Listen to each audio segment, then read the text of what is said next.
monde, bienvenue à notre capsule de l'été 2026 de moi et Jonathan. Donc, on a pris une petite pause, ça fait longtemps la dernière Ouais. capsule. Désolé pour cette pause. Donc, on a plein de choses à vous dire aujourd'hui. On a une bonne capsule. Donc, Jonathan, je te laisse commencer avec tes Ouais. sujets, une petite révision des marchés. Ouais, exact. Mais évidemment, performances boursières qui ont été quand même encore excellentes depuis le début de l'année. Dominées par les marchés émergents à cause de, pour différentes raisons, là, mais surtout forte croissance des bénéfices du côté des marchés émergents. Puis aussi, je dirais que l'autre principale raison, c'est une rotation des investisseurs quand même en dehors des marchés développés vers les marchés émergents. Puis on peut peut-être rajouter à ça aussi les valorisations qui étaient beaucoup plus attrayantes au niveau du point de départ. Donc, c'est principalement ça du côté des actions, mais on peut aussi voir que au niveau des performances obligataires, ça a été très modeste, là. Évidemment, les taux d'intérêt qui ont monté depuis le début de l'année, là. Donc, c'est ce qui explique temporairement la baisse des obligations, qui est évidemment partiellement balancée là, par les revenus d'intérêt. Donc, rendement d'à peu près entre 1 et 2 là, ce qui reste faible. Ensuite, en revenant du côté boursier, bien évidemment, les performances boursières ont été quand même concentrées depuis le début de l'année. Autant quand on regarde au niveau des secteurs, là, donc si on regarde à gauche, on peut voir que c'est vraiment les semi-conducteurs et puis les équipements de semi-conducteurs qui comptent vraiment pour la majorité de la performance. On peut voir qu'il y a beaucoup d'autres secteurs avec des rendements inférieurs à 1% même. Et à peu près pas loin de la moitié aussi des autres industries là, qui sont dans le rouge. Donc, pour un rendement de 7,7%, c'est sûr que c'est pas 100% à jour, là, mais 7,7% sur l'indice, on voit qu'il y a quand même 5,4% qui vient juste des semi-conducteurs, en plus d'un 2,5% des équipements de semi-conducteurs. Donc, c'est quand même énorme. Puis si on regarde aussi au niveau des compagnies, plus spécifiquement, on voit que c'est un petit peu la même chose. Hein? Du côté de droite, par exemple, aux États-Unis, c'est cette entreprise-là qui représente 84% du rendement boursier cette année. Fait que c'est quand même énorme. C'est très, très, très concentré.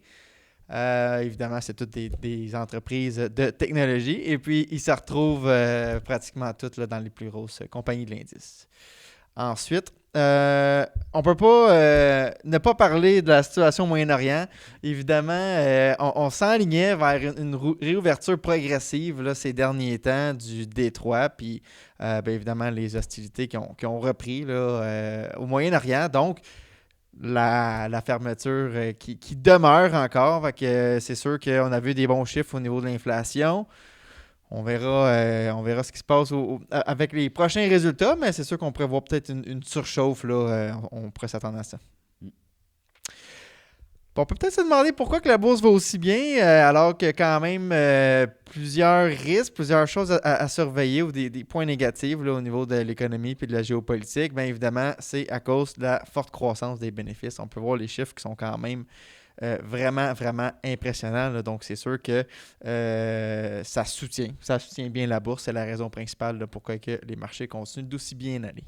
Des grosses attentes, par exemple, avec la croissance Ouais, qu'on a eue. Donc, est-ce que les attentes de 2027-2028 seront au rendez-vous? Là? Ça, c'est une grosse exact. question. C'est toujours le point à surveiller parce que c'est sûr que si on commence à avoir des surprises négatives puis que les résultats réels déçoivent, à ce moment-là, c'est sûr qu'on pourrait connaître une période de volatilité. Là. Donc, c'est un très, très, très bon point. C'est la chose à surveiller.